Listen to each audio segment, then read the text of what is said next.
Hello students, welcome to my channel. तो आज की इस वीडियो में हम पढ़ने वाले हैं जॉन मिल्टन का एक सनेट ऑन हिज ब्लाइंडनेस। देखिए, ऑन हिज ब्लाइंडनेस एक इटालियन सनेट है और सनेट दो तरह का होता है, ये पहले भी मैं आपको बता चुकी हूँ। एक होता है इटालियन सनेट, दूसरा होता है इंग्लिश सनेट। तो एक वीडियो में मैंने पूरा इटालियन सनेट और इंग्लिश सनेट के बारे में डिटेल में आपको समझा दिया है, उसकी राइम स्कीम के बारे में बता दिया है। तो आप यदि उसके बारे में पूरा जानना चाहते हैं तो मैं लिंक आपको इसी वीडियो के डिस्क्रिप्शन बॉक्स में दे दूंगी, आप देख लीजिएगा।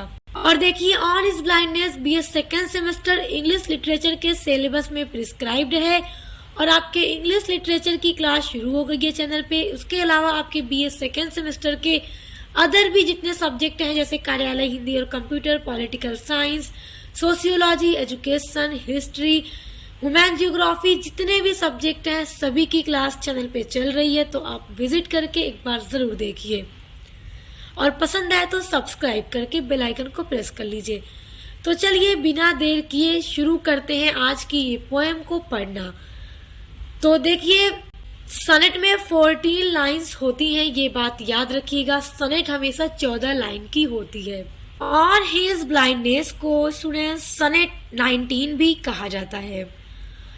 इसको when I consider how my light is spent भी कहा जाता है, यानी कि इसका टाइटल कहीं कहीं ये भी आपको मिल सकता है। चलिए अब शुरू करते हैं। देखिए, ये सनेट 1650 ईस्वी के आसपास लिखी गई थी और इसको जॉन मिल्टन ने तब लिखा जब इनके आंखों की रोशनी चली गई थी। इसीलिए तो इस सनेट का जो टाइटल है वो है ऑन हिज ब्लाइंडनेस। याद रखिएगा कि जब इनके आंखों की रोशनी चली गई थी उसी के बाद इसको जॉन मिल्टन ने लिखा है। इस पोएम में जॉन मिल्टन ने अपनी लाइफ की सरकमस्टेंसेस और अपनी प्रॉब्लम्स को बताया है, जिन प्रॉब्लम्स को वो अपनी आंखों की रोशनी खो देने के बाद, अंधा होने के बाद अपनी लाइफ में फेस करते हैं। और इस पोएम की जो थीम है वो है फेथ एंड वर्क्स, यानी विश्वास और कार्य। यानी जॉन मिल्टन को अंधे होने के बाद भी विश्वास होता है गॉड पर और अपने कार्यों पर। तो चलिए बिना देर किए अब पढ़ना शुरू करते हैं। When I consider how my light is spent, पहली लाइन में जॉन मिल्टन बताते हैं कि जब मैं इस बात को सोचता हूँ, कंसीडर मतलब सोचना या विचार करना। When I consider, जब भी मैं इस बात को सोचता हूँ, how my light is spent, कि कैसे मेरे आंखों की रोशनी चली गई और मैं अंधा हो गया। ईर half my days in this dark world and wide. ईर मतलब स्टूडेंट्स होता है पहले। तो ईर हाफ माई डेज, मेरी आधी जिंदगी से पहले मैं अंधा हो गया। In this dark world and wide, और यह जो दुनिया है मेरे लिए अंधेरी और बहुत बड़ी हो गई। डार्क मतलब अंधेरा हो गया इस संसार में मेरे लिए, वाइड मतलब बहुत बड़ी हो गई। यानी इस लाइन में वो बताते हैं कि अभी उनकी आधी जिंदगी भी नहीं हुई थी और वो अंधे हो गए, उनकी आंखों की रोशनी चली गई और उनके लिए यह संसार बहुत अंधेरा और बहुत बड़ी हो गई। And that one talent which is death to hide, और वो एक टैलेंट जो मुझ में है। अब देखिए, यहाँ पे वो अपने टैलेंट की बात कर रहे हैं और उन्हें किस चीज का टैलेंट है। देखिए, वो बताते हैं कि वो टैलेंट जो मुझ में है, और पोएट में कौन सा टैलेंट है, राइटिंग का टैलेंट है, यानी लिखने का टैलेंट। जो ये पोएम लिख रहे हैं, सनेट लिख रहे हैं, लिखने के टैलेंट की वो बात कर रहे हैं। Which is death to hide, जिसे छुपाना मेरे लिए मौत के समान है। यानी पोएट कह रहे हैं कि इस टैलेंट को छुपाना मेरे लिए मुश्किल है और मेरे लिए ये मौत के समान है। लोड विद मी यूजलेस, और मेरे अंदर ये जो टैलेंट है अब बेकार हो गया है, यूजलेस हो गया है, क्योंकि मैं अंधा हो गया हूँ, मुझे कुछ नहीं दिख सकता, तो मैं कैसे लिख सकता हूँ। दो माई सोल मोर बेंट, लेकिन मेरी आत्मा इसी बात पर अड़ी हुई है, झुकी हुई है कि वो गॉड की सेवा कर सके।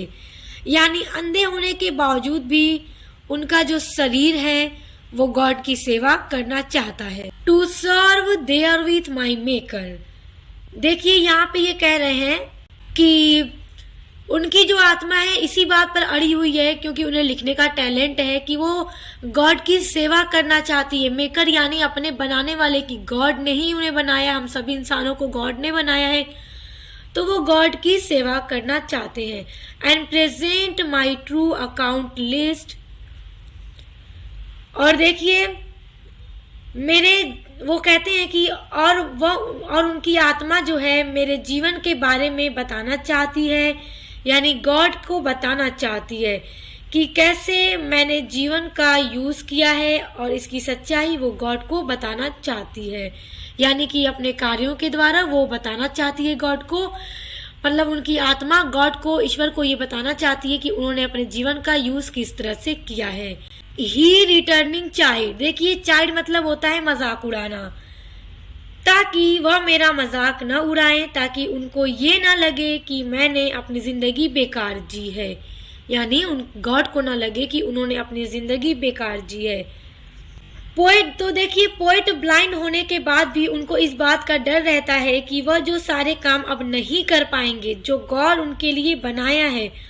और पोएट कहते हैं कि किस तरह वह सब गॉड को सर्व करूंगा, यानी अब पोएट को ये लगता है कि उनकी आंखों की रोशनी चली गई है, तो वो इस संसार को देख नहीं सकते और कोई काम नहीं कर सकते जो गॉड चाहते हैं कि वो करें, तो उन्हें बस इसी बात का डर सताता है।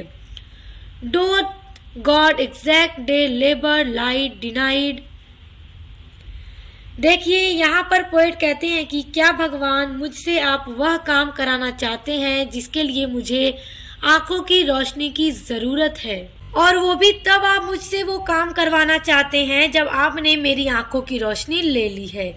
आई फॉन्डली आस्क, अब देखिए इस लाइन में पोएट कहते हैं कि मैं ये बेवकूफ़ी से भरा हुआ सवाल पूछा, यानी कि ये जो दो लाइन आपने देखी इसमें पोएट क्या कह रहे हैं कि आप मुझसे वो काम अब करवाना चाहते हैं जब आपने मुझसे मेरी आंखों की रोशनी ले ली है, तो मैं वो काम कैसे कर पाऊंगा।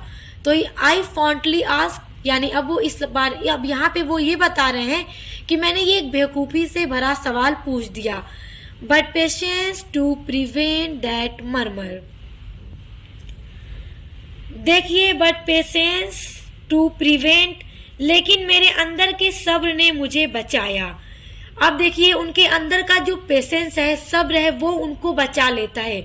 उनके अंदर का सब्र उनके इस सवाल का क्या जवाब देता है, देखिए। दैट मर्मर सून रिप्लाइज, उन बुरे ख्यालों से मुझे मेरे अंदर के सब्र ने बचाया और फिर मुझे रिप्लाई दिया, जवाब दिया। अब देखिए कि क्या जवाब इनको मिलता है इनके अंदर के सब्र के द्वारा। God doth not need either man's work or his own gifts, अब देखिए यहाँ पे डोथ जो आप देख रहे हैं इसका मतलब होता है डज, ये पुराने इंग्लिश का वर्ड है डोथ। तो अब इनके अंदर के सब्र ने क्या जवाब दिया, देखिए। गॉड डज, यानी कि God doth not need either man's work और हिज ओन गिफ्ट, गॉड को किसी भी इंसान के कामों और उसकी मदद की जरूरत नहीं है, और न ही अपने खुद के गिफ्ट की जरूरत उनको है जो उसने इंसान को दिया है। वह अपना काम खुद कर सकते हैं, उन्हें मनुष्यों की जरूरत नहीं है, इसीलिए गॉड को मेरी मदद की भी जरूरत नहीं है, जवाब दिया। यानी देखिए जब उन्होंने गॉड से ये बेवकूफ़ी भरा सवाल पूछ दिया तो उनके अंदर के सब्र ने उनसे कहा, किससे कहा, जॉन मिल्टन से कहा कि गॉड को किसी भी इंसान की मदद की जरूरत नहीं होती, गॉड अपना काम खुद कर लेते हैं, और उन्होंने जो कुछ भी व्यक्ति को दिया है तो उन्हें फिर से वापस उनकी जरूरत गॉड को नहीं होती।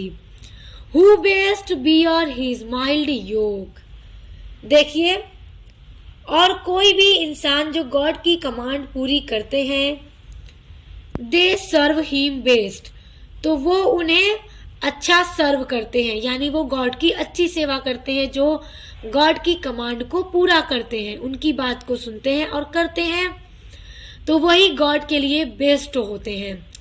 हिज स्टेट इज किंगली, और यानी वह एक राजा की तरह है, वह हम पर शासन करते हैं, एक राजा की तरह हजारों लोग उनके लिए उनके बुलाने पर दौड़ जाते हैं। देखिए thousand at his bidding speed and poets land and ocean without rest।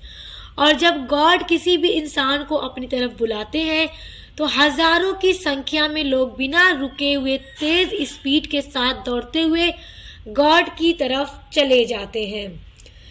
यानी वह कितनी भी जमीन और समुद्रों को पार करना पड़े सभी को पार करते हैं और बिना रुके हुए तेजी से उनकी तरफ चले जाते हैं।